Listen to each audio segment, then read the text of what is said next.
غازی تم تو فلاسفر بن گئے۔ دکھ انسان کو فلاسفر بنا دیتا ہے بھیا، جیسے کہ تمہیں۔ میری بات چھوڑو، اگر تمہاری بات مان لوں کہ پانی میں ہاتھ ہلانے سے ارتعاش پیدا ہوتا ہے، لہریں ابھرنے لگتی ہیں، گویا پانی میں گدگدی ہو جاتی ہے، لیکن ہاتھ تو گیلا ہو جاتا ہے، پھر میرا ہاتھ ہوا میں چھپے تمہارے وجود سے غیر محسوس طریقے سے چھو گیا ہے، تو میرے ہاتھوں کو کیوں نہیں محسوس ہوا؟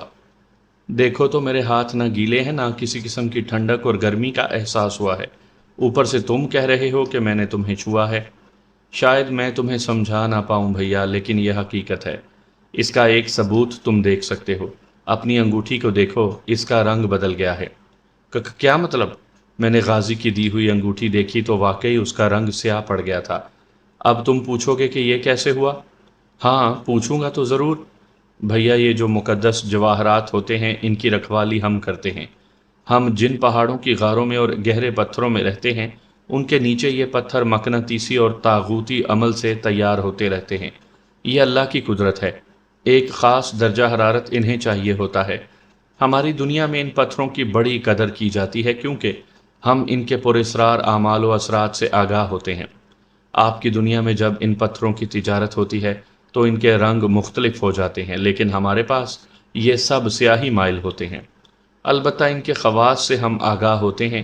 جو ہی تم نے مجھے چھوا، یہ پتھر میرے وجود سے چھوا اور اپنا رنگ بدل گیا۔ اللہ! حیرت سے میرے منہ سے نکل گیا، کیا میں اس کو ایک شناخت سمجھ لوں؟ کیسی شناخت؟ یہ کہ جب کوئی نگینہ اپنا رنگ بدل ڈالے، یعنی سیاہ ہو جائے، تو اس کا مطلب ہے کہ کوئی جن اس کے ساتھ چھوا ہے۔ میرا مطلب ہے ایسا ہو سکتا ہے۔ ہاں بالکل ایسا ہو سکتا ہے، اگر یقین نہ آئے تو یہ دیکھ لو، ذرا ہتھیلی پھیلاؤ۔ غازی نے عقیق یمنی کے بہت سارے نگینے میری ہتھیلی پر رکھ دیے، نہایت چمکدار نگینے تھے۔ اب ذرا ان میں سے ایک میری طرف گھماؤ۔ میں نے ایک نگینہ پکڑ کر اندازے سے اس جگہ لے جا کر گھمایا جہاں غازی کے بیٹھنے کی امید تھی۔ ٹھیک ہے، پیچھے کر لو، میری آنکھ نہ پھوڑ ڈالنا، غازی ہنستے ہوئے کہنے لگا۔ غازی کی بات درست تھی، عقیق یمنی ایک دم سیاہ ہو گیا۔ ایسے لگا میرے ہاتھ میں قیمتی پتھر نہیں بلکہ کوئی کوئلے کا ٹکڑا ہے۔ یہ سب تمہارے ہیں، پاس رکھ لو، میری طرف سے تحفہ سمجھو۔ ان کے بدلے میں تم سے میں ایک قیمتی تحفہ لوں گا۔ اب میری بات سنو، کہو۔ اس بات پر غور کرو گے تو تمہیں اندازہ ہو جائے گا کہ ہم جنات انسانوں کو چمٹتے کیوں ہیں۔ تمہارے ذہن میں ایسے سوالات تو آتے ہوں گے نا؟ ہاں سوچتا تو ہوں، میں ہی نہیں، ہر انسان یہ سوچتا ہے۔ جس طرح ایک انسان چلتے پھرتے لاکھوں حشرات الارض کو اپنے پاؤں تلے روند کر ان کا قتل عام کرتا رہتا ہے، یہ سب غیر ارادی خلل ہے۔ حشرات الارض کے پاس شعور نہیں ہے، لیکن ہمارے پاس تو شعور ہے۔ جس طرح انسانوں کو یہ نہیں معلوم ہوتا کہ ان کی وجہ سے کتنے دیدہ و نادیدہ حشرات مارے گئے، اسی طرح انہیں یہ بھی معلوم نہیں ہوتا کہ ان کے کسی فعل سے جنات کے بچے بوڑھے مارے جاتے ہیں اور کتنوں کو گزند پہنچتی ہے۔ اس میں انسانوں کا کیا قصور ہے؟ یہ تو ون وے ٹریفک ہے۔ اگر تم کو یہ شکایت ہے تو پہلے سے اعلان کر دیا کرو کہ بھائی بچ کر، ادھر ہم کھڑے ہیں۔ ایسی بات نہیں ہے، ہماری تعلیمات میں یہ بات شامل ہے۔ ہمیں معلوم ہے کہ انسان ہمیں نہیں دیکھ سکتے، لہٰذا ہم خود اپنے آپ کو بچاتے ہیں۔ حالانکہ ہم انسانی بستیوں، بازاروں، دفاتر، حتیٰ کہ ہر جگہ جہاں انسان پائے جاتے ہیں، ہم ان کے ساتھ ساتھ ہوتے ہیں۔ ہماری مخلوق انسانوں سے زیادہ ہے۔ اگر کبھی اللہ کے حکم سے جنات کو ظاہر ہونے کی اجازت مل جائے تو تم یہ منظر دیکھ ہی نہ سکو گے۔ یوں سمجھ لو جس طرح شہد کی مکھیاں چھتے کو چھپا لیتی ہیں، بالکل یہی حال تمہاری دنیا کا ہو جائے۔ پہاڑ، آبشار، گہرائیاں، سمندر، زمین، صحرا، کوئی بھی ایسی جگہ نہ بچے۔ اس گہما گہمی میں ہمارا قتل عام ہوتا ہے۔ تمہیں معلوم ہے کہ جنات نوکدار لوہے کی اشیاء سے ڈرتے ہیں، اس لیے کہ اگر انہیں ذرا سی بھی نوک چبھ جائے تو ان کی حالت وہی ہوتی ہے جو غبارے میں کانٹا چبونے سے ہوتی ہے۔ جنات معذور ہو جاتے ہیں، عمر بھر اڑ نہیں سکتے۔ تم لوگ جب ہوائی فائرنگ کرتے ہو، دنگا فساد میں بندوقیں اور چھریاں استعمال کرتے ہو، تو ہماری بستیوں میں اعلانات ہونے لگتے ہیں کہ اس علاقے میں نہیں جانا، ہمیں نقصان پہنچتا ہے۔ نئے زمانے کی جنگوں کی وجہ سے ہم شہروں سے نکل کر سمندروں میں پناہ لیتے ہیں، پہاڑوں کی بنیادوں میں اتر جاتے ہیں۔ فضا میں پھیلے بارود سے ہماری حالت خراب ہو جاتی ہے کیونکہ سانس اور ہوا پر ہماری زندگیوں کا بھی انحصار ہے۔ ہم بھی اپنے طور پر انسانوں جیسے ہیں، لیکن کامل انسان نہیں ہیں۔ غازی ایک لمحے کے لیے رکا اور سانس لے کر دوبارہ بولنے لگا۔ اب سنو، تمہاری بستیوں میں جب عورتیں بناؤ سنگھار کر کے نکلتی ہیں تو ان کے درشن کرتے ہیں۔ ہمارے آوارہ مزاج جنات ایسی عورتوں پر تسلط جماتے اور انہیں گمراہ کرتے ہیں۔ بعضوں پر تو اس قدر غالب آ جاتے ہیں کہ بیچاریاں کوئی زلیخا اور کوئی بلقیس جیسی حالت سے دوچار ہو جاتی ہیں۔ بچوں اور بڑوں سے جب جنات کو گزند پہنچتی ہے تو وہ بدلے میں انہیں تنگ کرتے ہیں، لیکن متقی، پرہیزگار اور اللہ کا ذکر کرتے رہنے والے مسلمانوں کے علاوہ وہ لوگ جو طاقتور قسم کے عمل کرتے ہیں، جنات اور ایسی شیطان مخلوق ان کا کچھ نہیں بگاڑ سکتی۔ بحیثیت مسلمان میں اس عقیدے پر یقین رکھتا ہوں کہ اللہ کا ذاکر بندہ کبھی بھی جنات کی طرف سے پہنچائی جانے والی گزند کا شکار نہیں ہوتا۔ اس کی وجہ یہ ہے کہ اللہ کے ذاکر بندے کے گرد ایک روحانی دائرہ قائم ہو جاتا ہے۔ جنات اور شیطانی مخلوق اس دائرے کے ارد گرد تو منڈلاتی رہتی ہے، اسے توڑ کر اندر نہیں داخل ہوتی۔ اولیاء کرام کے گرد تو ہزاروں دائرے ہوتے ہیں، اور وہی روحانی دائرے ایک انسان کو اللہ کی قربت کی لذت سے دوچار کرتے ہیں۔ غازی کافی دیر تک مجھے اسرار قدرت سمجھاتا رہا۔ میرے ذہن میں بہت سارے سوالات سر ابھارنے لگے تھے۔ غازی، ذکر سے کیا مراد ہے تمہاری؟ بھیا، قرآن پاک پڑھو، یہ افضل ترین ذکر ہے۔ درود ابراہیمی پڑھتے رہا کرو۔ اللہ تبارک و تعالیٰ کے اسماء مبارکہ کا ذکر کرتے رہنے سے انسان کی روحانی قوتیں بیدار ہو جاتی ہیں۔ دیکھو نا، قرآن پاک کی آیات تو انسان چلتے پھرتے پڑھ سکتا ہے۔ اور میں سمجھ گیا آپ کیا پوچھنا چاہتے ہیں۔ غازی میری بات کاٹ کر کہنے لگا، آپ یہی کہنا چاہتے ہیں کہ روزمرہ معاملات نبھاتے ہوئے قرآن پاک پاس نہیں رکھا جا سکتا، اور پھر اس کے لیے ہر وقت باوضو رہنا چاہیے۔ ایسے میں یہ ہو سکتا ہے کہ آپ کچھ وظائف مخصوص کر لیں اور چلتے پھرتے فارغ اوقات میں پڑھتے رہیں۔ بھیا، اللہ وحدہ لا شریک کی قسم، جو بندہ وظائف پڑھتا ہے وہ اس رمز سے آشنا ہو جاتا ہے جو اللہ تعالیٰ نے اسے اشرف المخلوقات بناتے ہوئے اسے عطا کی تھی۔ انسان اگر اس رمز کو پا لے تو وہ افضل ترین ہو جاتا ہے۔ غازی، میرے بھائی، یہی باتیں تو جاننے کے لیے میں مارا مارا پھرتا رہا ہوں۔ کیا تم مجھے کچھ وظائف بتا سکتے ہو؟ اور تم یہ جو کہہ رہے تھے کہ اللہ کے اسماء مبارکہ کا ذکر کرنے سے روحانی قوتیں بیدار ہو جاتی ہیں، یہ ذکر کیسے کیا جا سکتا ہے؟ بھیا، تمہیں ٹہلی والی سرکار اور بابا جی نے کچھ وظائف بتائے تھے، غالباً تم وہ بھول گئے ہو۔ ہاں، میں اس کی بات سن کر چونک پڑا۔ ہاں، شاید بہک گیا ہوں میں۔ اللہ کی قسم، اگر تم یہ وظائف پڑھتے رہو تو آلام و مصائب سے کبھی شکست نہیں کھاؤ گے۔ جسے پڑھنے کی ہدایت دو گے اس کی کشتی بھی پار لگ جائے گی۔ لیکن بھیا، تم انسان بڑے ہی ناشکرے اور لاپرواہ ہوتے ہو، سمندر میں رہ کر بھی پیاسے رہتے ہو۔ تمہیں نہیں معلوم کہ تمہیں ان بزرگوں نے کیسا خزانہ دے دیا ہے، اور آج میں تمہیں اسماء الہی کے ذکر کے آداب اور اسم اعظم نکالنے کا طریقہ سکھاتا ہوں۔ غازی، خدا کی قسم اب میرے سامنے آ جاؤ، میں تمہارا منہ چوم لوں۔ خدا کی قسم جلدی کرو، مجھے یہ کام سکھا دو، میں بے قراری سے بولا۔ بھیا، اسے کام نہیں سمجھو، یہ افضل ترین سلیقہ ہے۔ غازی نے مجھے سمجھایا اور پھر مجھے وہ کلمات سکھائے جنہیں پڑھنے سے ایک انسان جنات کی شر انگیزی سے محفوظ رہتا ہے۔ اس نے مشفق معلم بن کر اسم اعظم بنانے کا سلیقہ بھی سکھایا۔ سامعین کرام، آپ سن رہے ہیں ایک دلچسپ اردو کہانی جس کا نام ہے جنات کا غلام۔ یہ اس سلسلے کی قسط نمبر 31 ہے۔ مجھے امید ہے آپ کو میری یہ کاوش پسند آ رہی ہوگی۔ آپ نے اگر ابھی تک میرا چینل مائی وائس سبسکرائب نہیں کیا تو ابھی میرے چینل کو سبسکرائب کر کے بیل نوٹیفیکیشن آن کر لیجئے تاکہ آنے والی ہر نئی کہانی کی اطلاع بر وقت آپ تک پہنچ سکے۔ میں غازی کی باتوں کے سحر میں اتنا کھو گیا تھا کہ یہ غور ہی نہ کر سکا کہ غازی مجھ سے ملنے کیوں آیا ہے۔ وہ مجھے نظر نہیں آ رہا تھا لیکن اس کی باتیں سنائی دے رہی تھیں۔ یہ بہت دنوں کے بعد خیال آیا کہ ریاض شاہ اور بابا جی تو مجھ سے ناراض تھے، ان حالات میں غازی میرے پاس کیوں کر آ سکتا تھا؟ ہاں، اس کا یہ جواز ٹھیک تھا کہ جن بزرگوں کے وسیلے اور قوت کی بنا پر وہ جناتی روپ سے انسانی روپ میں متشکل ہو کر ہمیں اپنے دیدار سے حیران کرتے تھے، وہ وسیلہ کمزور ہو گیا تھا۔ کیا غازی کو مجھ سے حقیقی محبت ہو گئی تھی؟ اور وہ اس بھائی چارے سے مجبور ہو کر مجھ سے ملنے آیا تھا؟ یہ تو خلاف فطرت بات تھی۔ اصولاً تو مجھے غازی سے یہ باتیں پوچھ لینی چاہیے تھی، لیکن وہ کیا کہتے ہیں نا کہ ایک عام انسان جب کسی حیرت میں گم ہوتا ہے، خوشی مرگ سے دوچار ہوتا ہے، تو کوئی انہونی ہوتی ہے، تو اس کے سارے سوالات پس منظر میں چلے جاتے ہیں۔ وہ حیرت اور خوشی کے سمندر میں غوطے کھانے لگتا ہے۔ میرے ساتھ بھی یہی ہو رہا تھا۔ ہزاروں رنج اور گھاؤ تھے جو ریاض شاہ کی وجہ سے میرا نصیب ٹھہرے تھے۔ غازی کے آنے پر مجھے بھڑک جانا چاہیے تھا، لیکن اس کی آواز سنتے ہی جیسے میں سب کچھ بھول گیا تھا۔ غازی میرے پاس کم و بیش 2 گھنٹے رہا تھا۔ اسم اعظم کے بعض ایسے زود اثر کلمات اور اسماء حسنہ سے کسی بھی انسان کے لیے اسم اعظم بنانے کے طریقے سکھانے کے باوجود وہ مجھے بہت سی گہری باتیں بتاتا رہا تھا۔ میں تو علوم کی دنیا کا حریص شخص تھا، جہاں سے علم ملتا اٹھا لیتا۔ شاید اس حرص کی وجہ سے میں غازی کی غیر متوقع حاضری سے گھبرا کر اپنے رنج و علم بھول گیا تھا۔ بھیا، غازی نے علوم قدرت کے رازوں سے پردہ اٹھاتے ہوئے کہا تھا، درود پاک ہماری غذا ہے، کوئی بھی مسلمان جن اس کے بغیر زندہ نہیں رہ سکتا۔ محبوب خدا آقائے دو جہاں صلی اللہ علیہ وآلہ وسلم پر قدسی ہما وقت درود و سلام بھیجتے ہیں تو یہ آتشی مخلوق بھی درود و سلام میں مستغرق رہتی ہے۔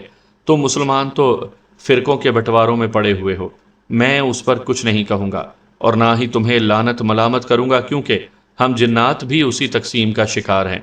ہمارے ہاں بھی بہت سے مسلک اور قبائل ہیں، ہمارے ہاں بھی وہابی، شیعہ، سنی جنات ہیں، لیکن اللہ رب العزت کا ہم پر احسان ہے کہ جنات اس معاملے میں درود پاک پڑھتے رہتے ہیں۔ اگر وہ درود شریف نہ پڑھیں گے تو ان کی عقلوں پر غضب، حیوانیت اور شیطانیت غالب آ جاتی ہے۔ غازی، ٹھہرو ایک سیکنڈ کے لیے، پلیز مجھے بتاؤ کہ تم جنات ہم مسلمانوں پر افسوس کرتے رہتے ہو اور یہ کہتے ہو کہ تم فرقوں میں بٹ گئے ہو، لیکن اگر تم سلامتی کا راز سمجھتے ہو اور فرقوں کی تقسیم کو غلط کہتے ہو تو پھر تم بھی فرقوں میں تقسیم ہو۔ تم اپنے اختلافات ختم کیوں نہیں کر سکے؟ غازی نے ٹھنڈی اور گہری آب بھری۔ فضا میں بہت سے بھنور بن گئے۔ اب اگر میں تمہیں ایک سچ بتاؤں گا تو تم یقین نہیں کرو گے، اگر سچ معقول ہوا تو یقین کر لوں گا، تم بیان تو کرو۔ یہ راز ہستی ہے بھیا۔ غازی غالباً کسی تکلیف دہ احساس کے ساتھ میرے پاس سے اٹھا۔ اس کی آواز مجھے قدرے دور اور اپنے سامنے سے سنائی دے رہی تھی۔ وہ کمرے میں بے قراری سے ٹہل رہا تھا۔ بھیا، یہ اصول فطرت ہے، فطرت کا لکھا کوئی نہیں ٹال سکتا، یہ حقیقت ہے۔ جیسے ہم آگ سے تخلیق ہوئے اور تم مٹی کا خمیر ہو، بالکل ایسے ہی یہ حقیقت بھی تسلیم کر لینی چاہیے کہ تم انسان ہم سے افضل ترین مخلوق ہو۔ ہم جنات قہر و غضب میں مبتلا رہتے ہیں، اس لیے ہمارے ذہنوں میں عقل کی بھٹی گرم رہتی ہے۔ ہمارے آباء و اجداد نے شرعی علوم کی تربیت انسانوں سے حاصل کی ہے، ہم محتاج ہوتے ہیں۔ اب ہمارے اجنا آباء و اجداد نے جس مسلک کے بزرگ سے تعلیم پائی، اس کا عقیدہ اور مسلک اپنے معلم کی تربیت کے زیر اثر آ گیا۔ پھر ہم جہاں جہاں عالم اجنا سے تعلیم حاصل کرنے گئے، ہمارے ہاں بھی قبائلی اور فرقہ وار جماعتیں تشکیل پاتی چلی گئیں۔ اس لیے تو میں کہتا ہوں تم انسانوں نے ہم جنات کو بھی تقسیم کر دیا ہے۔ ہم تو پہلے ہی بگڑی ہوئی مخلوق خدا ہیں، ایسے میں اگر کوئی ہمیں شر انگیزی پر اکساتا ہے تو ہم جلد گمراہ ہو جاتے ہیں۔ ہمارے اندر شعور اور لاشعور کی وہ تقسیم نہیں ہے جو تم انسانوں میں ہے۔ بھیا، ہمارے اندر کوئی دوسرا جن بسیرا نہیں کیے ہوتا، یہ صرف انسان ہی ہوتے ہیں جن کے اندر کئی کئی انسان زندہ ہوتے ہیں۔ اسے تم عقل و فہم، ادراک، وہم و خیال، نہ جانے کس کس نام سے پکارتے ہو۔ انسانوں کی روح میں جو بالیدگی اور طاقت ہوتی ہے نا، جنات کے اندر نہیں ہوتی۔ عقل و فہم کی قوت بہت کمزور ہوتی ہے، اسی لیے تو ان میں انتقام جیسے منفی رویے زیادہ ہوتے ہیں۔ بھیا، میری ایک بات یاد رکھنا، جن جتنا بھی عبادت گزار ہو، تم اس سے غلط کام لوگے تو وہ تمہاری اس حرکت کو کبھی نہیں بھولے گا۔ تمہارے ہاں بہت سے عامل کامل لوگ ایسے بھی گزرے ہیں جنہوں نے تسخیرات جنات کے علوم سیکھے مگر جنات کے ہاتھوں ہی مارے گئے، اس لیے کہ شریف اور پارسا جنات ہرگز گوارا نہیں کرتے کہ ان سے غلط کام لیے جائیں۔ ہاں، صرف انہیں مجبور کر کے کام لیے جاتے ہیں، جیسا کہ… غازی ایک دم رک گیا۔ جیسا کہ کیا کہنا چاہتے ہو؟ میں نے استفسار کر کے پوچھا۔ جیسا کہ ہم، بابا جی سرکار اور ریاض شاہ ہیں، غازی آہستگی سے بولا تو اس کے انداز میں نفرت گھلی ہوئی تھی، لیکن اس سے آگے وہ کچھ نہ بول سکا۔ میں سمجھ گیا کہ وہ کیا کہنا چاہتا تھا۔ بابا جی جیسے پرہیزگار جنات ایک عامل کی صفاکانہ اور ہوسناک خواہشات کی غلامی کرنے پر مجبور ہو گئے تھے۔ بھیا میرے جانے کا وقت ہو رہا ہے، پھر شاید برسوں ہماری ملاقات نہ ہو سکے۔ تمہیں یاد ہوگا کہ میں نے کہا تھا تمہیں ایک تحفہ دوں گا، سو میں نے اپنا وعدہ پورا کر دیا ہے۔ میں نے تمہیں اسم اعظم کا علم سکھا دیا ہے۔ اگر تم چاہو گے کہ تمہیں اس پر قدرت حاصل ہو جائے تو اللہ کے کلام کو با ترجمہ پڑھنا اور غور و فکر کرنا۔ میرے اللہ نے چاہا تو تمہیں اسم اعظم کی افادیت کا یقین آ جائے گا اور تمہیں معلوم ہو جائے گا کہ ہزاروں چلے کرنے سے افضل یہ چند الفاظ در حقیقت اپنے اندر کتنی قوتیں رکھتے ہیں۔ غازی میں کس زبان سے تمہارا شکریہ ادا کروں، لیکن میرے عزیز دوست میں تمہیں کھونا نہیں چاہتا۔ مجھے کوئی ایسا طریقہ بتا دو کہ تم سے ملاقات ہو جایا کرے۔ اس کے تو دو ہی طریقے ہیں، غازی نے صاف صاف بتا دیا۔ ایک تو یہ کہ میں از خود تم سے ملنے آ جایا کروں، دوسرا یہ کہ تم کچھ وظائف پر دسترس حاصل کر لو۔ اس کے لیے تمہیں ریاضت کی ضرورت ہوگی، اور یہ ریاضت تمہیں کسی باعمل عالم سے حاصل کرنی ہوگی۔ عالم سے یا عامل سے؟ میں نے وضاحت کے لیے پوچھا۔ عالم سے، لیکن یہ عالم وہ صاحب بصیرت ہونا چاہیے جو اجناء کے علوم پر دسترس رکھتا ہو۔ عامل کی تو بات ہی نہ کرو۔ ہاں، اگر نورانی علوم کا عامل مل جائے تو اس سے یہ علم حاصل کر سکتے ہو۔ اس کے بعد تمہیں کیسے ملوں گا؟ کیا اجناء کی تسخیر کا علم حاصل کرنے کے بعد ہی تم سے ملاقات ہو سکتی ہے؟ میں نے دو صورتیں تو بتا دی ہیں۔ وظائف اور چلے وغیرہ حاصل کر کے تم اجناء کو طلب کر سکتے ہو۔ میں تمہیں اپنی نشانیاں اور خاندان کی تفصیل بتا کر جاؤں گا۔ زندگی میں کبھی یہ علوم حاصل کر سکے تو تم مجھے حاضر کرنے کی قدرت حاصل کر لوگے۔ لیکن غازی، ابھی تو تم نے مجھے اسم اعظم کے علم کو حاصل کرنے کا ہنر سکھایا ہے، اور یہ بھی کہا ہے کہ میں نے اس علم پر دسترس حاصل کر لی تو چلے وغیرہ کے بغیر بھی بہت زیادہ طاقت حاصل کر لوں گا۔ کیا میں تمہیں اسم اعظم کے زور پر نہیں بلا سکتا؟ بالکل بلا سکتے ہو، اسی لیے تو میں نے کہا تھا کہ قرآن پاک پڑھنا اور غور کرنا۔ میں تمہیں ہرگز شارٹ کٹ نہیں بتاؤں گا کہ کون سی آیت مبارکہ پڑھو گے تو ہماری شہ رگ تمہارے ہاتھوں میں ہوگی۔ خدائے لم یزل کی قسم، قرآن پاک سے افضل ترین کتاب دنیا میں ہے ہی نہیں۔ سارے جہانوں کی زندگیاں اور ان کے نظام ہائے کار کا علم قرآن پاک کا محتاج ہے، اور اس میں حکمت پوشیدہ ہے۔ یہ غور و فکر سے حاصل ہوگا۔ یاد رکھو یہ بات تمہاری بھلائی کے لیے کہہ رہا ہوں۔ اگر چند آیات بتا دیں تو تم بھی ان ناشکرے لوگوں میں شامل ہو جاؤ گے جنہوں نے نعوذ باللہ قرآن پاک کی آیات کو عملیات کے لیے مخصوص کیا ہوا ہے۔ قرآن پاک کی ہر آیت میں شفا اور حکمت ہے، اور یہی تمہاری روح کو جاوداں بنا دے گی۔ روح کا رشتہ قرآن پاک کے علوم سے وابستہ ہے۔ بس تم یہ سمجھ لو کہ ایک صحیح العقیدہ مسلمان کو مکمل قرآن پاک پڑھنا چاہیے، غور و فکر کر کے اور اسلامی علوم سے استفادہ کر کے، بزرگوں سے رہنمائی بھی لے کر اپنے لیے شفا طلب کرے، عملیات اور وظائف پر اکتفا نہ کرے۔ کبھی بزرگوں نے اجازت دی تو میں تمہیں وہ مناظرہ دکھاؤں گا کہ ہمارے مسلمان اور حفاظ اجناء کس عقیدت اور سرشاری کے ساتھ قرآن پاک پڑھتے ہیں۔ تم نے غلام محمد کی قرأت اور نعت تو سنی ہوگی؟ ہاں، مجھے یاد آیا، مجھے تو اس کے بول بھی یاد ہیں۔ میں نے کہا اور پوچھا، غازی میں نے کہیں پڑھا تھا کہ جنات جو نعتیں، گیت اور کلمات ادا کرتے ہیں اگر انہیں دہرایا جائے تو وہ حاضر ہو جاتے ہیں۔ ہاں، ایسا بھی ہو جاتا ہے، لیکن یہ صرف مخصوص حالات میں ہوتا ہے۔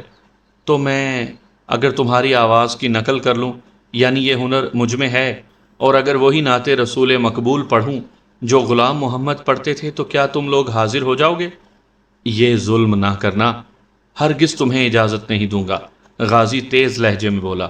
بابا جی ریاض شاہ سے اس وجہ سے بھی نالاں ہیں کہ اس نے تم لوگوں کے سامنے اجناء کی محافل سجا دی ہیں۔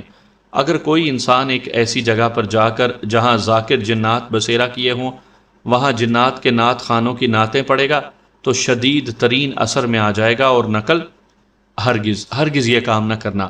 غازی نے مجھے بار بار تنبیہ کی کہ یہ کام بالکل نہ کروں، اور خاص طور پر شغل کے طور پر اسے نہ اپناؤں۔ میں نے اس کی ہدایت پر عمل کرنے کا وعدہ کر لیا، لیکن میں اس وعدے پر کبھی کاربند نہ رہ سکا۔ بعض اوقات رات کی تنہائیوں میں مزاروں پر جا کر، دوستوں کی محافل میں اجنا کی پڑھی ہوئی نعت رسول مقبول پڑھتا اور نقل اتارتا تو میرا پورا بدن سن ہو جایا کرتا، رونگٹے کھڑے ہو جاتے، پورے بدن میں آگ سی پھیل جایا کرتی۔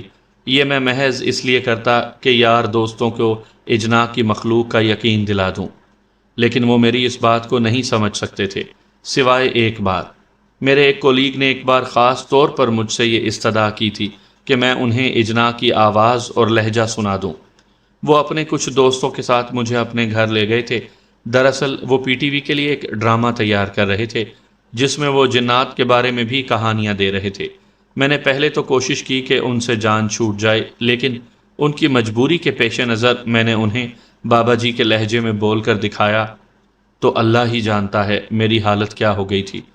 وہ کولیگ اپنے ساتھیوں سمیت کمرے سے باہر بھاگ گئے تھے اور میں عقل و خرد سے بیگانہ ہو گیا، گویا اپنی جگہ پر پتھر کا ہو گیا تھا۔ میری آواز در و دیوار کو چیرتی ہوئی دور دور تک پھیل گئی تھی۔ اس کی باز گشت ایک پہر تک مجھے سنائی دیتی رہی تھی۔